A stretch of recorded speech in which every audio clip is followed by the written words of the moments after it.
কালো জাদু সত্যের সন্ধানে আমরা আজ বেরিয়েছি। ভিডিওটি বাস্তব এবং সত্য। চিনি করস দিয়েছে, সাবু করস, খই করস, চিরা করস, দুধ করস দেয়নি। কাঠি দিয়ে একটু নেড়ে দেখাই। এখানে হচ্ছে খই, তারপর হচ্ছে চিড়ি, আর এখানে একটি বাসন রয়েছে, এটা হচ্ছে মিষ্টির ধোপের হয়তো কিছু একটা হবে। আমি এই বাগানের ভিতরে খড়ি গোছাতে আসছিলাম, আইসি দেখছি হঠাৎ এইগুলা খই, চিনি, কিছু বলছেন নাকি? আমরা তো আসলে এগুলা বুঝি না।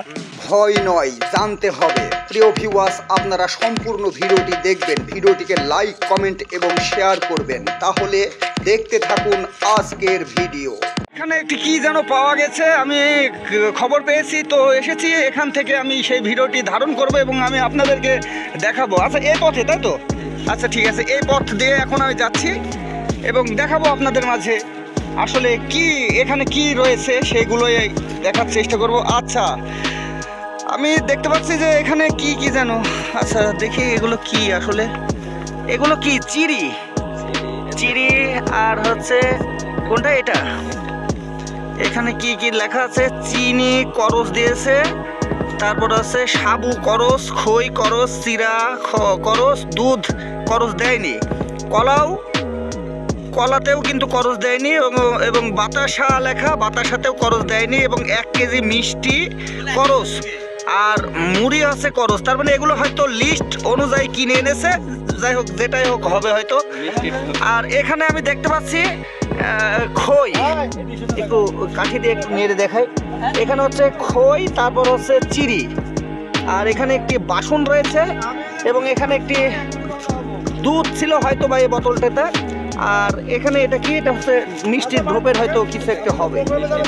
আচ্ছা, এখানে যে মিষ্টি নিয়ে এসেছে দেখতে পাচ্ছি, যে এটা দৌলতপুর থেকে, যতদূর সম্ভব দেখি কি লেখা। হ্যাঁ, ধর্মদহ বাজার দৌলতপুর। হ্যাঁ, দৌলতপুর থেকে মিষ্টি হয়তো নিয়ে এসেছে। তো যাই হোক, এখানে মানুষের আনাগোনা অতিরিক্ত হয়ে গেছে, প্রচুর মানুষজন এসেছে। এখানে আসলে কি হয়েছে সেই বিষয়ে আমি এখান থেকে জানার চেষ্টা করব। আমি প্রথমে তোমার কাছে জিজ্ঞেস করি, ভাই আসলে এখানে কি হয়েছে বলেন। আমি এই সামনের দোকানদার, আমি এই বাগানের ভিতরে খড়ি গোছাতে আসছিলাম, আইসি দেখছি হঠাৎ এইগুলা। এবার আমার এই ছোট ভাই বলছে, ভাইয়া এগুলা কি? আমি বললাম যে কি আসলে এটা আমি জানি নি, যেহেতু আমি এখানে দোকানদারি করি, সেই টাইমে তো আসিনি, এরা আসে সন্ধ্যার পরে হয়তো। আচ্ছা আচ্ছা, আমি যতটুকু বুঝলাম যে তোমার হচ্ছে যে এই ডাকাতের নামের পুষ্কুনি একটা আছে, পুষ্কুনির পাশে তোমার দোকান, চা স্টল, তাই তো? টি স্টলের দোকান রয়েছে এবং ওই দোকানদারি তুমি করো। ওর পিছনে যে বাগানে কিন্তু এই যে এই জিনিসগুলো পাওয়া গেছে, সে দেখে আশ্চর্য হয়ে গেছে। কি ব্যাপার এইসব কি আসলে এখানে যে কি লেখা? চিড়ি, সাবু, খই, চিনি, দুধ, 1 কেজি মিষ্টি,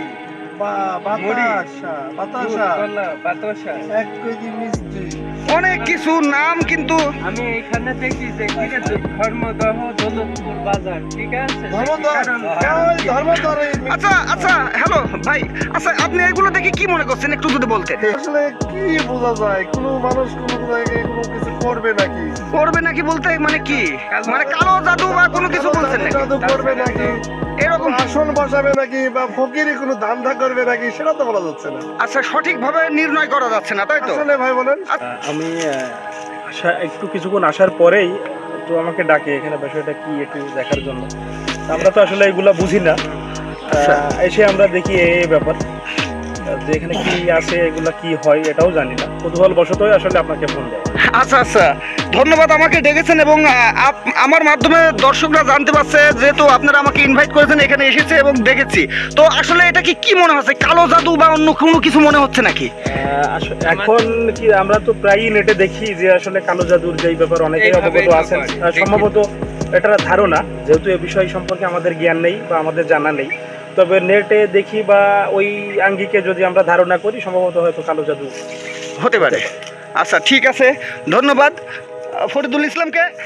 প্রিয় ভিউয়ার্স, আপনারা দেখতে পাচ্ছেন যে আমি যেখানে রয়েছি এটা হচ্ছে মিরপুর ডাকাতের পুষ্কুনি, সুলতানপুর পার হয়ে ডাকাতের পুষ্কুনি, তারই পাশে কিন্তু একটি টি স্টল রয়েছে। সেই টি স্টলের পিছনে একটি বাগান রয়েছে, বিশাল বাগান। এই যে আপনাদেরকে বাগানটি একটু দেখাচ্ছে, বিশাল বাগান কিন্তু। আর এই বাগানের মধ্যেই কিন্তু এই ধরনের একটি ঘটনাকে করে গেছে, শিওরভাবে বলা যাচ্ছে না। তো যাই হোক, কেউ বলতে যাচ্ছে যে এটা হয়তো কালো জাদু বা অন্যান্য কিছু হতে পারে। কালো জাদু করে কি করবে? যেহেতু কালো জাদুর আসলে এই সকল জিনিসগুলো আসলে কি রকম কি আসলে জানা না থাকলে তো কিছু বলা যায় না। তো যাই হোক, প্রিয় ভিউয়ার্স, আপনারা যারা এই ভিডিওটি দেখলেন তারা অবশ্যই কমেন্টে লিখবেন এখানে কি আসলে করতে চেয়েছিল। এই যে এই শানকি আর ঢুকসা যাই বলেন আর না বলেন, এই যে নতুন, কিন্তু এটা একদমই নতুন। এর মধ্যে কিন্তু চিড়ি, খই, তারপর মুড়ি ইত্যাদি, সাগো, বিভিন্ন রকম, মানে 4-5 রকম হবে অনুমান করা যাচ্ছে, মিশ্রিত করে থয়ে গেছে। এবং এখানে পাশে একটি ঢুকসা রয়েছে, ঢুকসা, এই ঢুকসাটা ফাঁকাই রয়েছে, আর এখানে মিষ্টির ঢোপ রয়েছে। যাই হোক, আর এখানে তো কি লেখা রয়েছে আমি কিন্তু আপনাদেরকে ইতিমধ্যেই কিন্তু দেখাইছি, আপনারা কিন্তু দেখেছেন। তো যাই হোক, ভিডিওটি যদি ভালো লেগে থাকে অবশ্যই আপনারা এই ভিডিওটি শেয়ার করবেন, ভিডিওটিকে লাইক করবেন, কমেন্ট করবেন, কমেন্টে আপনাদের মূল্যবান বক্তব্য পেশ করবেন। এইগুলো আসলে কি বিষয় অবশ্যই জানাবেন ধারণা থাকলে। আর প্রয়োজনীয় নিত্য রকম খবর পেতে অবশ্যই আমাদের পেজটিকে ফলো করে রাখবেন। আর ইউটিউব থেকে যারা দেখলেন ভিডিওটি তারা অবশ্যই আমাদের চ্যানেলটিকে সাবস্ক্রাইব করে পাশের বেল আইকনটি অবশ্যই ক্লিক করবেন। সকলে ভালো থাকবেন, সুস্থ থাকবেন, নিরাপদে পথ চলবেন। মিরপুর থেকে মীর হাসান, কুষ্টিয়া।